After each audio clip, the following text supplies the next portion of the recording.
what we've seen today is we've got a real-time database that is highly scalable and a lot more, in a lot of ways, like manageable than the real-time database was. The real-time database is great. Like I've done a lot of really cool stuff with that, but like Cloud Firestore definitely solves a lot. Like you had to be very nuanced with the real-time database.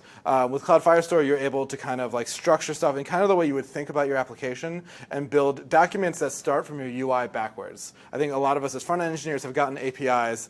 I like to joke at work that I can take any blueprint that the back-end team makes and build anything off of that. I can take any designs that the UI UX team makes and build anything based on that. But sometimes when both of those documents cross my desk at the same time, I can't do anything, right?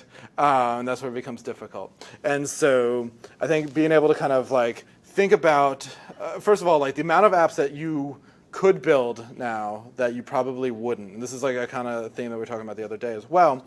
But like, there's a lot of times I'm like, I want to build this app, and I sit down and I'm like really excited, and then I remember I have to implement authentication, and then all of the joy leaves my body, and I do literally anything else. Now I flip a switch. I've got some authentication. I think the number of apps that you can build and scale now, because this is on Google's infrastructure. Right? You can you are using effectively should you design and architect your system well, there's no reason that you couldn't scale this pretty well. You've got file storage, you've got a database, you've got authentication, we've got the ability to run backend functions, right? I think Firebase, for me, is one of the more exciting platforms to build just web services on, and I've had a lot of fun with it, and I plan on having a lot more fun with it in the future. Any large questions that I can answer for all of you? I mean, we're all excited. We're all, Woo! Yeah. When is it bad? When did you or someone you knew about regret having gone the Firebase direction? I mean, it's one of those things you do need to, it is with any cloud service, right? Here's the thing, the chances of it going down because you messed up is relatively low. The chances of your bad architecture decisions are not going to take your application down. They're going to take your bank account down. Right? And yes, that is a happy problem to have, which is it's gotten so popular that and you can set in both budget alerts and then also pull the cord alerts. But in a lot of cases it might be slow, or it might be expensive, but it will scale, and sometimes that can be a problem.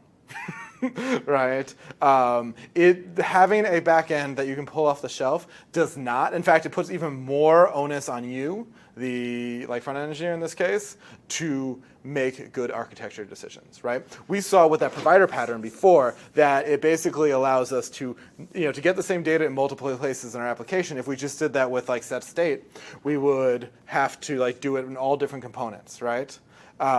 Or if we just decided I'm going to count all the comments. Right? That can get out of control.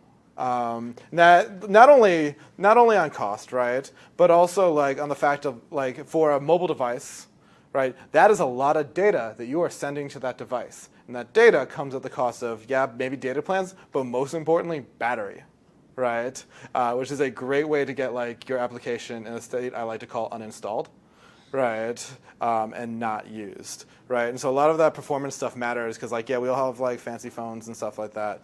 But that's a lot of all of that stuff, which was partially a shared responsibility between the backend engineers on your team and the front end engineers on your team, is now totally on you, right? And a lot of it is a very different set of problems. I think I like to joke that every backend engineer thinks that they know front-end because they wrote jQuery form validation one time in 2007, and every front-end engineer thinks that they know about scalability because they did a join in 2011, right? But it is a lot of this stuff is brand new to us, right? A lot of it is the learning curve. How do you structure a NoSQL database is an art in of itself that I think for a lot of us we don't necessarily have that muscle totally trained. Right, it is very different. It is, in a lot of ways, structuring a NoSQL database is almost counterintuitive to everything you think about structuring a SQL database, right? Like put your data in multiple places is not a thing you do in a SQL database, right? You know, the idea that you would denormalize data instead of normalizing it, right, is a totally different thing. So it involves like you can make very bad choices because I think for a lot of us we are by default predisposed to doing it because for like a MySQL database or something like that, or Postgres, what are good choices there are bad choices, right? So it is totally on you to make those choices now. On one hand, yeah, you don't have to do as much of the like I never want to set up a VPS again personally.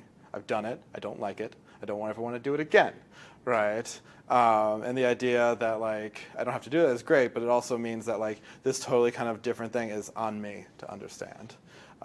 And like I said, like I think it's still early days. Like as much things that we think are common knowledge in SQL are not as just like muscle memory for us. So yeah, you can make poor choices that'll either be expensive choices or just like bad user experiences insofar the amount of data you're sending over the wire and stuff along those lines.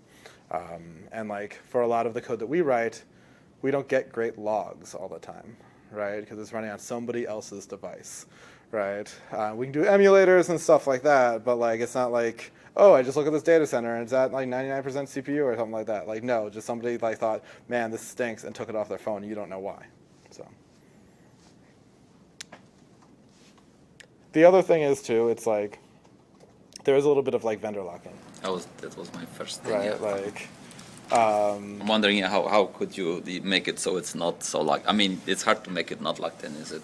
yeah, I mean, good abstractions, right? The idea that we like have provider components that are just handing stuff in rather than writing like collection and doc everywhere will go a long way for you, right? Like so that if you can find like the one or two provider components or whatever, like thunks and redux or whatever you're doing, right, and figure out like given abstractions that most of your application doesn't really care. And I mean that's true on a backend thing. Like where I work right now, we are rewriting a front end app because it was so deeply tied to the Rails app as we moved totally to for us AWS, right?